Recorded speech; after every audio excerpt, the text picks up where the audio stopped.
What's going on, guys? My name is BasedOnImpulse and welcome back to the channel. Today we're going to talk about everything that we know right now about the upcoming Solstice of Heroes event. Since this is going up before the TWAB on Thursday when a lot of this will be talked about, I'm going to go ahead and give you guys a spoiler warning.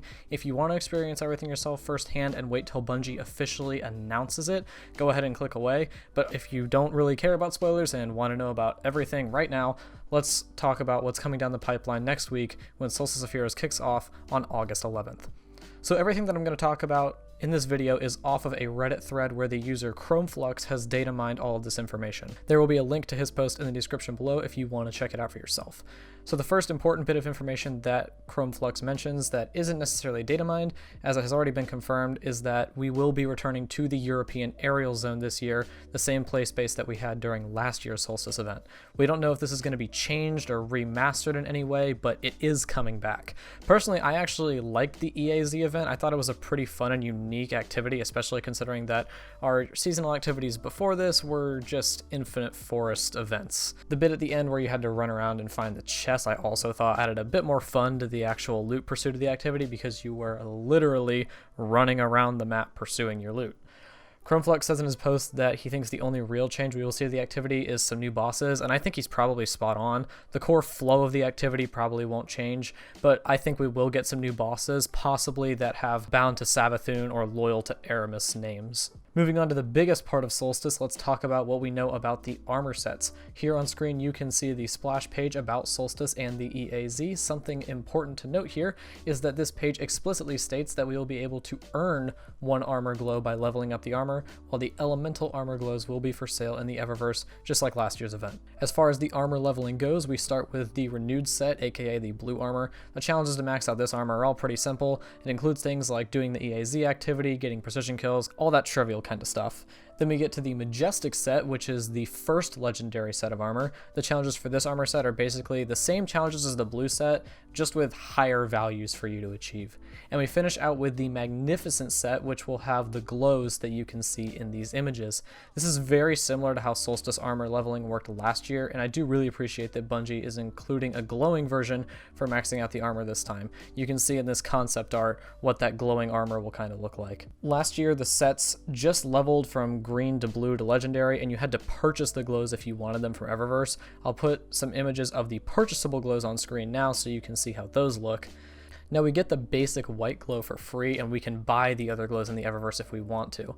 I think that's a good compromise with the player base on Bungie's part.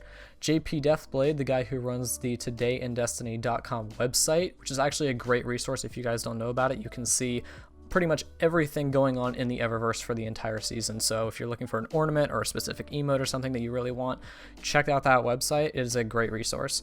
But JP Deathblade is the guy that runs it, and he commented on this Reddit thread and stated that the cost for buying the elemental armor glows in the Eververse will either be 1,500 silver or 6,000 bright dust. So there is not a paywall behind this, but it is a pretty steep bright dust price. So make sure you're doing those bounties to stack up on some dust if you want to get the glows for bright dust, because it's going to run you 18,000 bright dust for all three glows. Yes, you do have to buy them separately. It's not all three glows for 6,000. We also know what the challenges to max out the Magnificent set, aka the top tier set, are going to look like.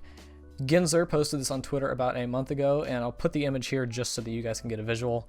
The helmet requires you to complete a master level Nightfall, the arms require you to complete a Nightmare Hunt on the Moon, the chest piece requires you to complete the Pit of Heresy dungeon, the boots require 7 wins and trials, and the class item asks you to kill the Wave 5 boss in Altars of Sorrow 3 times.